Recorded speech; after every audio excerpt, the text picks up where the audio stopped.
77 bénévoles réunis pendant 3 jours dans un prieuré. Du 26 au 28 septembre, la délégation du Secours catholique de Seine-et-Marne a organisé sa deuxième session de formation sur plusieurs jours. Un temps fort pour un plus grand partage d'expériences. On a essayé une nouvelle formule, donc avec 2 fois 3 jours.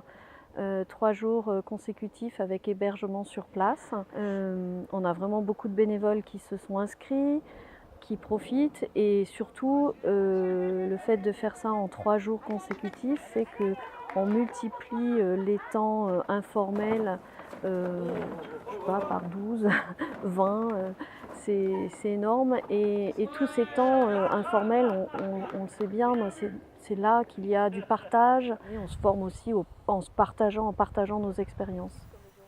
Côté formation, les bénévoles ont pu choisir parmi un large panel de modules selon leurs besoins et leurs attentes. Alors on a à la fois des formations sur, je dirais un peu les fondamentaux. On a par exemple un module qui s'intitule « S'engager au secours ». L'idée étant de pouvoir se situer, de bien comprendre là où on s'engage. Voilà. Il y a des modules autour de posture, pour travailler un peu sur le savoir-être. Et on a des modules plus techniques aussi, tels que l'apprentissage, autour de l'apprentissage du français.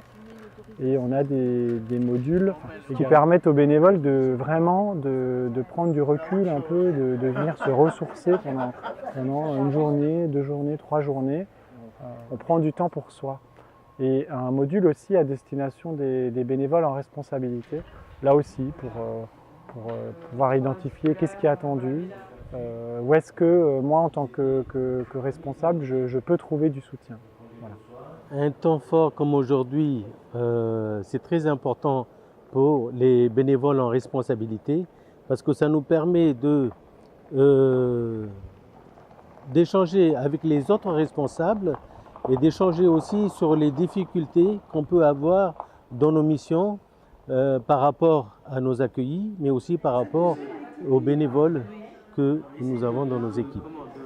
Il y a quelques années, le Secours catholique a changé un petit peu sa politique, c'est-à-dire de ne plus être dans le distributif, mais d'être dans l'accompagnement des personnes que nous accueillons. Ce qui fait qu'il faut qu'on soit formé. On se fait une idée de l'aide, de l'entraide, tout cela, quand on ne connaît pas, qui est parfois totalement différente. On pense à l'aide matérielle, donner à manger à ceux qui ont faim, loger ceux qui ont besoin d'un espace pour cela. Et puis on se rend compte que parfois ils ont surtout besoin qu'on puisse les écouter, leur parler, leur tendre la main, c'est aussi savoir les écouter, leur parler. Et puis par moments ils sont heureux juste avec ça. Qu'on leur donne un peu d'importance à un moment où hélas ils en ont plus ou pas assez. Savoir écouter et accompagner des personnes en grande difficulté n'est pas une tâche aisée. Les 3 jours à la Houssay-en-Brie sont donc l'occasion pour les responsables d'équipe d'échanger sur les problèmes rencontrés au quotidien. On parle déjà des missions, les missions qui nous sont confiées. On parle de notre équipe, des activités, des relations que nous avons avec les paroisses également. Mais nous évoquons aussi beaucoup les difficultés, bien sûr, que nous rencontrons. D'abord les difficultés relationnelles par rapport aux aidés, aux gens que nous accueillons à travers les permanences d'accueil-écoute. Et puis le fait que des gens peuvent se retrouver le soir, c'est aussi important. C'est la continuité du partage de connaissances et d'expériences. Les sessions de formation sont aussi l'occasion d'accueillir les nouveaux bénévoles, comme Souleymane, qui apporte son aide à la délégation à Meaux. Mon premier contact avec le Secours catholique date il y a à peu près 2 mois.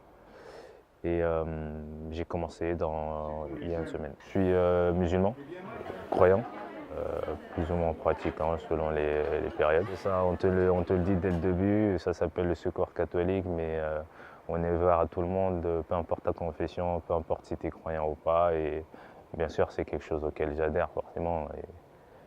Et donc, Secours catholique, c'est un très bel environnement. On reçoit des gens en difficulté, donc des gens qui vient d'origines diverses. Donc c'est très important justement de savoir réagir, de savoir prendre du recul par rapport à l'autre, de ne pas projeter sa propre vision, ses ressentis sur l'autre pour pouvoir mieux aider l'autre, mieux accueillir l'autre. De plus en plus, des personnes accueillies décident de devenir bénévoles. C'est le cas de Marcel, qui avait obtenu un microcrédit grâce au Secours catholique. Quand j'ai commencé à connaître l'équipe de Crécy-la-Chapelle, là, ils étaient formidables, quoi. C'est une équipe qui m'a bien accueillie, qui m'a bien renseignée. Et en retour, j'essaye de donner mon savoir, ce que j'ai appris, quoi, pour soutenir les gens qui en ont besoin. Parce que cette fameuse porte, on a peur de l'ouvrir, de mettre un petit coup de pied dedans, comme on dit. Mais je conseille aux gens de le faire, parce que ça vaut le coup. Qu'ils soient nouveaux bénévoles ou responsables d'équipe, tout le monde semble se retrouver dans la formule de 3 jours. C'est aussi l'avis d'Hélène, qui accompagne les formations du Secours catholique depuis une dizaine d'années. Oui, j'ai eu la chance d'intervenir déjà dans la Manche, printemps de la formation de la Manche, et puis aussi la délégation d'Amiens, qui, après une grande restructuration, avait choisi de vivre comme ça un temps fort de formation où elle a rassemblé tous ses bénévoles. Et j'observe à chaque fois comme très commun entre ces événements que les bénévoles sont là hyper motivés, détendus, prennent du recul, sont hors de leur quotidien, hors de leurs locaux également, et ça les aide à prendre la juste distance aussi pour évaluer comme ils se donnent, est-ce qu'ils se donnent trop, etc. Et là, je suis sur le thème prendre soin de soi pour prendre soin des autres. Prendre soin de soi et des autres, c'est l'idée que l'on pourrait garder de ce temps fort. À chacun, désormais, d'appliquer cette recette en équipe au quotidien. Je pense qu'on peut applaudir le chef qui nous a